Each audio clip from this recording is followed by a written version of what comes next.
so I really want you guys to do it. It's very similar to the test. I haven't actually, the test looks exactly like it right now, so we'll get pared down and the questions will change, as in the stories that go with each question will change.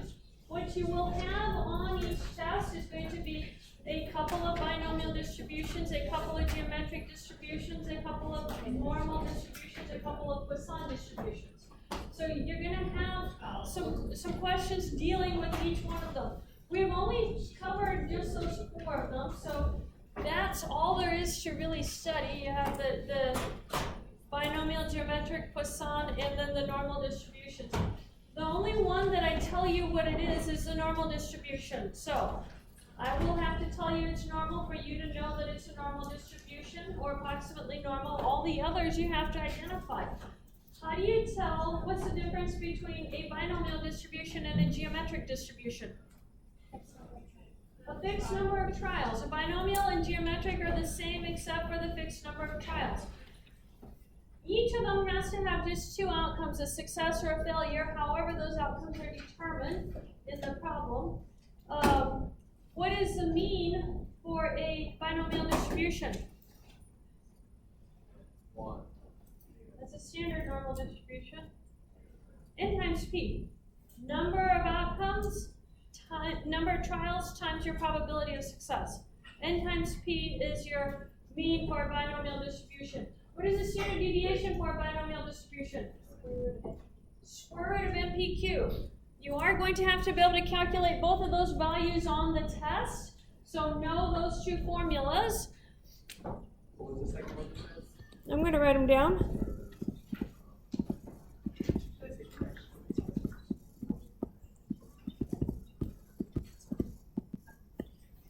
Binomial distribution. Mu is n times p. Standard deviation is square root of NPQ. What is the mean for a geometric distribution? 1 over p. I can't remember whether we actually did the standard deviation for geometric. What's the standard deviation for geometric? Square root of what? Or square root of 2 over p. Oh, it's a horrible square root. Square root of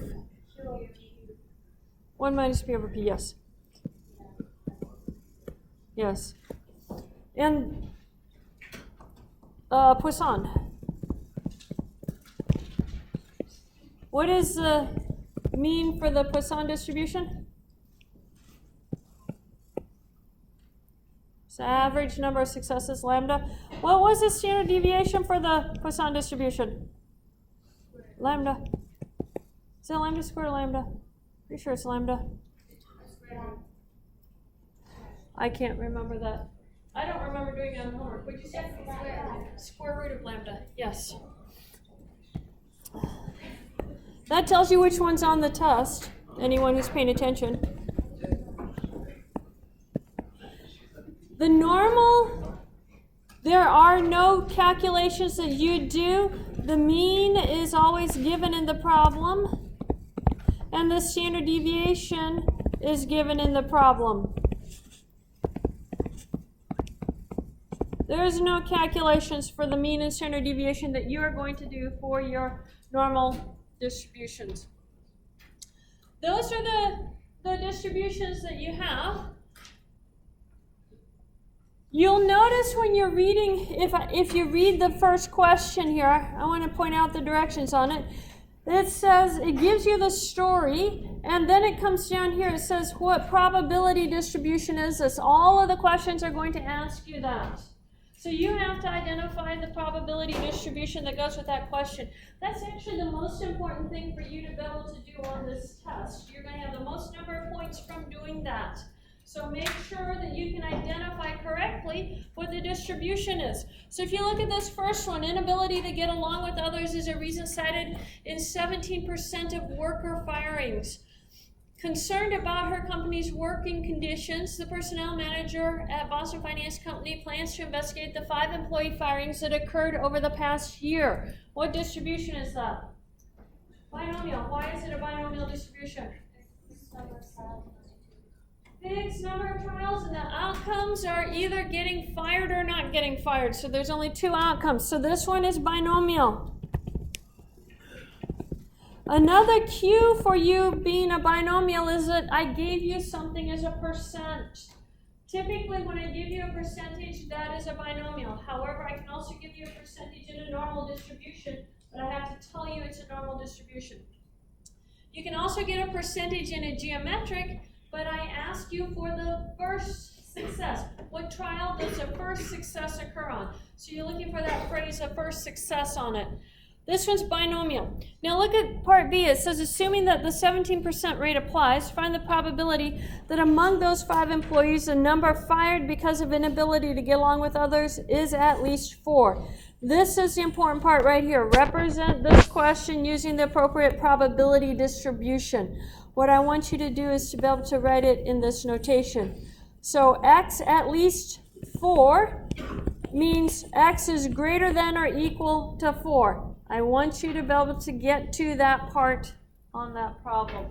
So you have to be able to do that. Translate the question into probability notation. And then I give you a probability value down here in part C. It says if the personnel manager actually does find that at least 4 of the 5 firings are due to inability to get along with others, does this company appear to be very different from other typical companies? Assume that the probability, the answer to this one right here, is given by 0.00361. Does that appear to be what you would expect if it were typical? If it's typical, you should have a large probability. That's a very small probability, so your answer to that question is no. If this actually did happen, that means this personnel manager needs to address the issues in the company. Something is going on that's not good. This should not be happening.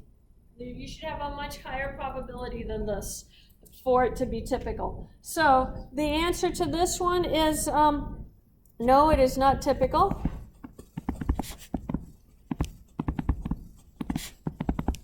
Personnel manager should address the issue.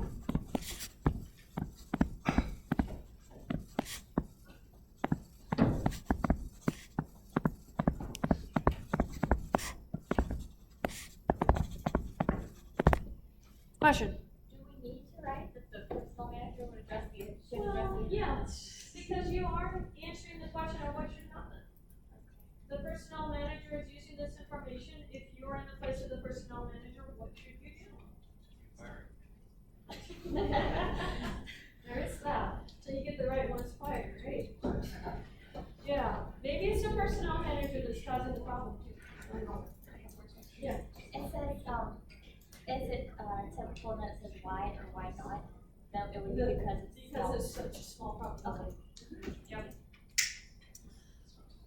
Those are the kinds of questions you're going to have on the test. You will absolutely not need your probability and statistics capabilities on your calculator. The only thing that you're actually going to need on your calculator to be able to do is a simple calculations for finding expected values, finding the mean or standard deviation.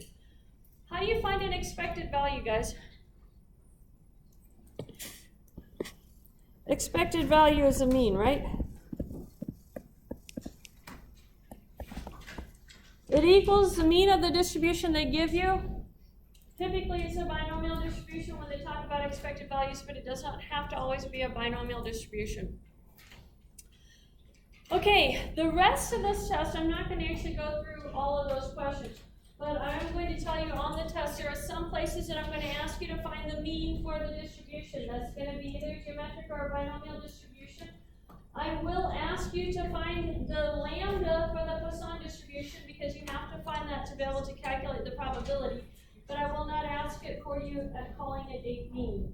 So you need lambda for the binomial, expected value or mean for your for lambda for Poisson, expected value or mean for binomial and geometric. You will not be asked to tell me what a mean is for the normal distribution.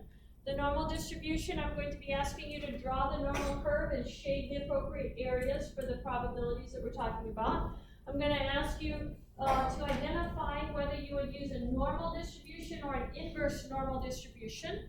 Remember, the inverse normal distribution, I give you the area and I ask for the value for that boundary. It is used for your T periods and that type of stuff. So you'll have problems dealing with that. You need to identify when to use the inverse normal distribution. Trying to think if there's anything else on the test.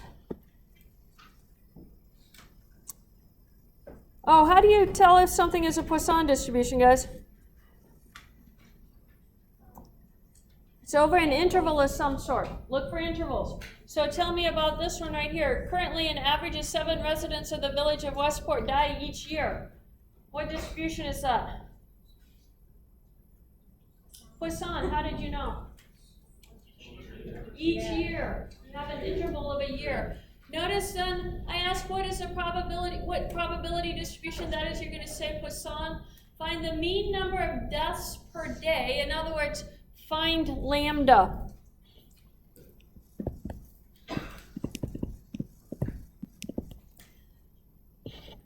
So how did you calculate lambda for this? Well, you have 7 for each year, so how many days are there in a year?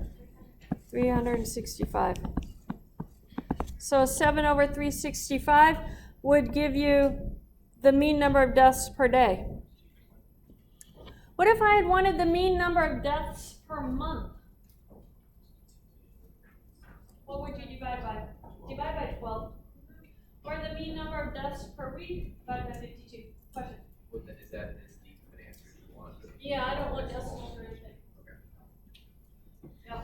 I'm very lazy. If you give something to me as a fraction, I'm more happy than if you give it to me as a decimal, because it means I have to go calculate my fraction into a decimal. Okay.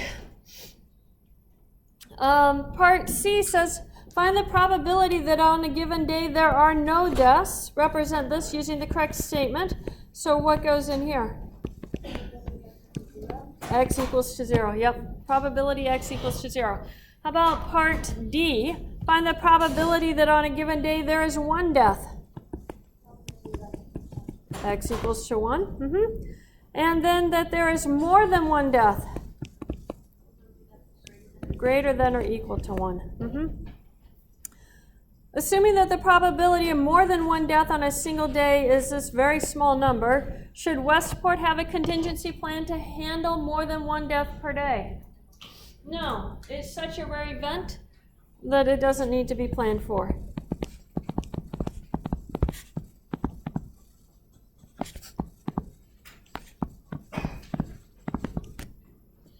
Okay. Each question is going to ask you to draw your conclusions for the story of that question. Make sure that you give me the answer in terms of the story for that question. Don't just answer a yes or no on it. Okay, let me see if I can find the inverse normal one.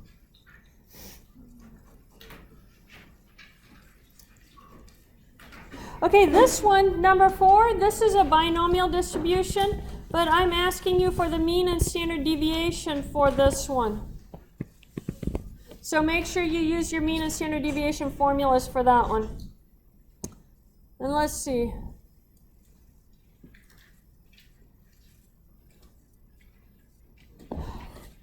Make sure you guys know the central limit theorem. I do have one question on here that's going to ask you if the original distribution is approximately normal and n is equal to 16, what can you say about the sampling distribution, the x-bar distribution? Well, if the original distribution is normal, the x-bar is normal. If I don't tell you the original distribution is normal, you still have n equals to 16. What is the x-bar distribution? Not normal. Yeah, so we can't use our central limit theorem. So make sure you know the central limit theorem, when you can use your central limit theorem. That is going to be question number 6 right here. This one right here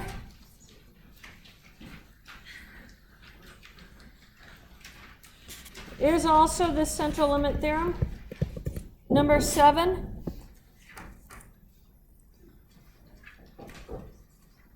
That was binomial.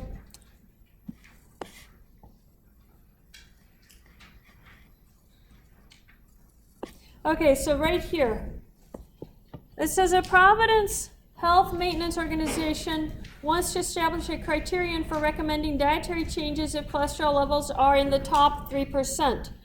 What is the cutoff for men aged 18 to 24? I'm going to ask you what is the distribution for this, and it's going to be an inverse normal distribution.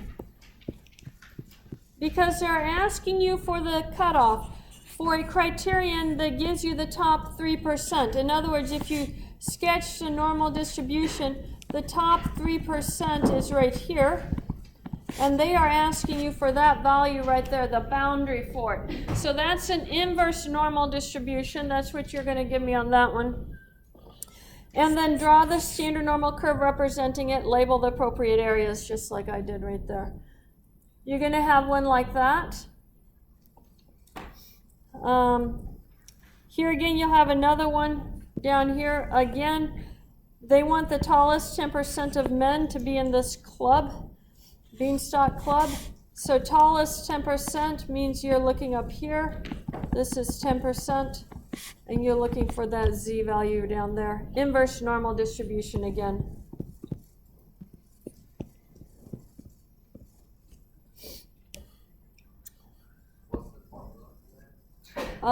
There isn't actually a formula. I either have to give you charts for you to look it up on, or you have to use your calculators. So just know that it's inverse normal. On the calculator, it was INV norm that we used on it. Nope. I'm not asking you to calculate it. Oh, so that's all you want? That's all I want. Oh.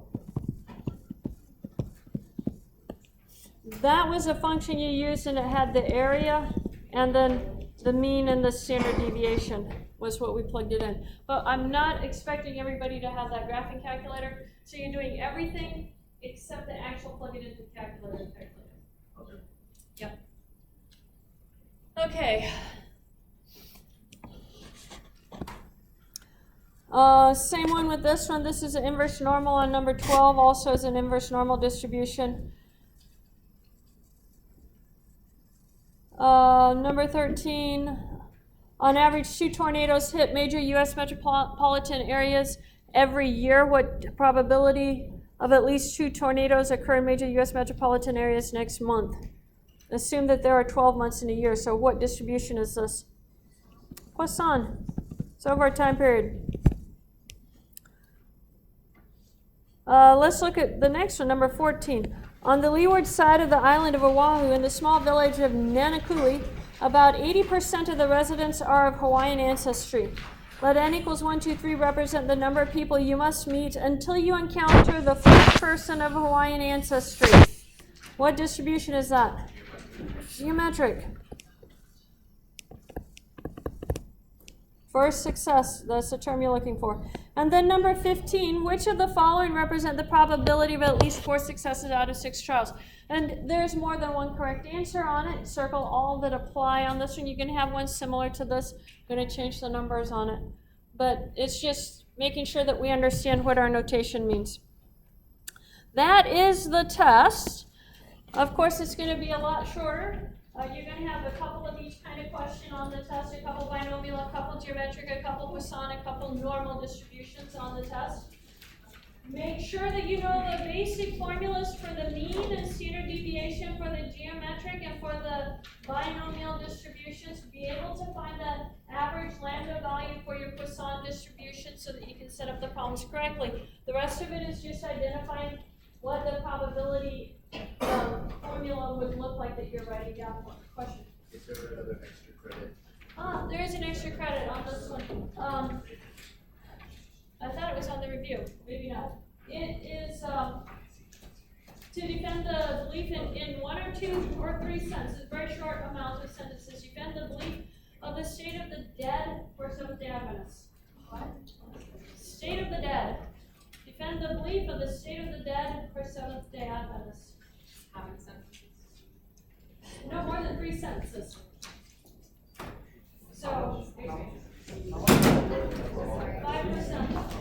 5% extra credit for the test. You know what I think I'm going to do, guys? I'm going to put the extra credit up on eClass. I'll do that this afternoon. And so you can just type it into eClass, and that way